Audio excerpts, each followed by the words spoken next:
Hoje vamos falar sobre um dos objetos mais misteriosos de sempre. Chiu. Mais concretamente, vamos lançar uma questão. Para que serve o misterioso dodecaedro romano? E para ajudar a responder esta questão, vamos apresentar 5 das mais de 50 teorias para explicar este objeto, das mais esotéricas às mais práticas. E isto é matemática!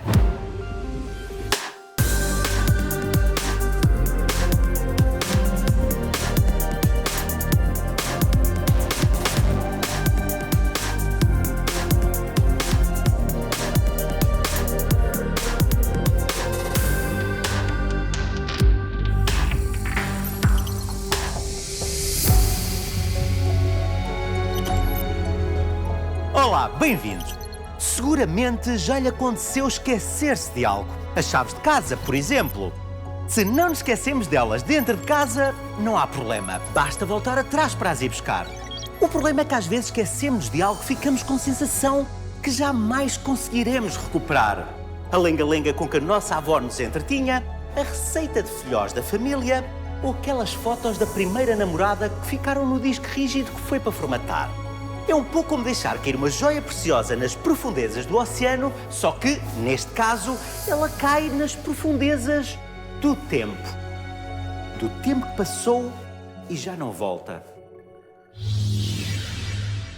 Hoje vamos falar sobre um desses casos. Um pedaço de conhecimento que poderá ter ficado enterrado para sempre nas catacumbas do tempo. O dodecaedro romano. O dodecaedro romano foi encontrado em 1739 em Hertfordshire, na Inglaterra, e foi encontrado, lá está, em ruínas romanas. Na altura em que foi descoberto, não sabíamos para que servia. Curiosamente, hoje, quase 3 séculos depois, foram encontrados mais de 100 dodecaedros e, adivinhem, continuamos sem saber para que servia. Felizmente que um dos papéis da arqueologia é justamente recuperar parte deste saber perdido. Arqueologia? Saber perdido? Isso é comigo. Tan, taran, tan, tan, taran. Não. Deixa estar aí sossegado. E cuidado com esse chicote para não partires nada. Bem, o que é que sabemos? Sabemos que foi utilizado entre o século II e IV depois de Cristo e que terá sido provavelmente um objeto valioso, já que muitas vezes foi descoberto junto com outros objetos de valor. Um deles foi mesmo encontrado junto com uma pessoa sepultada num túmulo, o que indicia que terá sido um objeto significativo para essa pessoa. Todos eles têm estes buracos de forma circular, com tamanhos diferentes nas várias faces, e todos têm estas pequenas esferas nos vértices. Matematicamente trata-se, lá está, de um dodecaedro. Um dos 5 sólidos platónicos. Só há 5 sólidos com esta regularidade, em que as faces são polígonos regulares, todas iguais, e onde se juntam o mesmo número de arestas em cada vértice. E podemos provar que só há mesmo 5. O cubo será talvez o mais conhecido, com as suas faces quadradas. Mas também há o tetraedro, feito de triângulos, que, na prática, é uma pirâmide triangular. O octaedro e o icosaedro, ambos também com faces triangulares. E, finalmente, o dodecaedro, a estrela do nosso episódio, que tem faces pentagonais. Normalmente pensamos no conhecimento científico como um saco, ao qual vamos adicionando novas descobertas. A verdade é que raramente pensamos que esse saco está roto. À medida que o tempo passa, há conhecimento que fica pelo caminho. Saber popular que ficou esquecido, descobertas científicas que não eram importantes na altura ou engenharia que, entretanto, se tornou obsoleta. Tudo isso fica para trás, esquecido no tempo. Esse parece ter sido o caso do dodecaedro romano. Hoje, ninguém sabe para que era usado. Qual é que seria a sua finalidade? Agora que teria um propósito, teria. Caso contrário, não teriam construído tantos. E depois do maior preâmbulo de todos os tempos, vamos apresentar 5 das mais de 50 teorias que tentam explicar este objeto.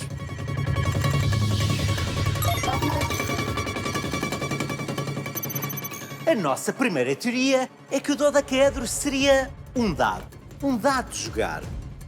Realmente os dados mais comuns são os cubos, mas a verdade é que todos os sólidos platónicos dão bons dados e o dodecaedro não é exceção. É possível que isto servisse para atirar. Todos estes buracos são diferentes e cada um poderia ter um significado particular. Não sei.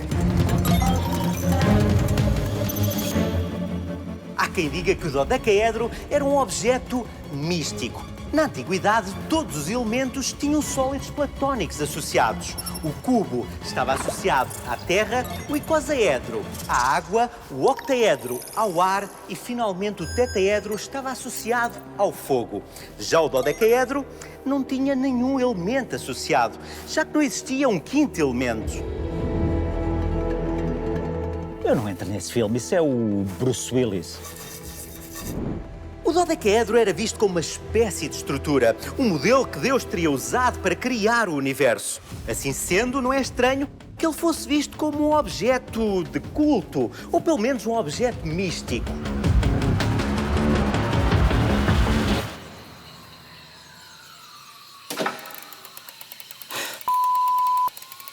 Pus demasiado funcho no refogado.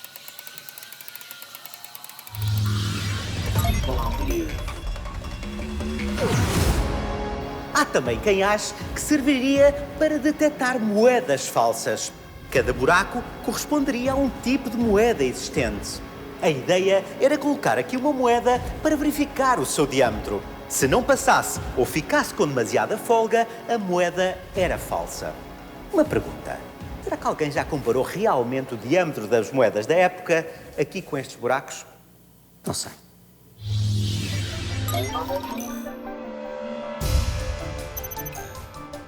Há quem diga que isto era um instrumento de medição de distâncias e funcionaria assim.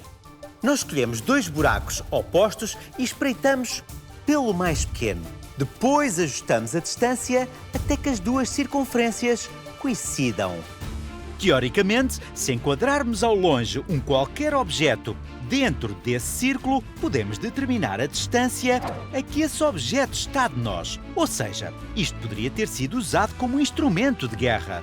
Por exemplo, para determinar a distância dos alvos ou para medir a distância que um barco está da costa. Mas se o dodecaedro era mesmo um instrumento de medição, por que é que não há registros escritos sobre isso? Finalmente, uma das teorias mais estranhas. Há quem diga que isto servia, imaginem, para tricotar luvas.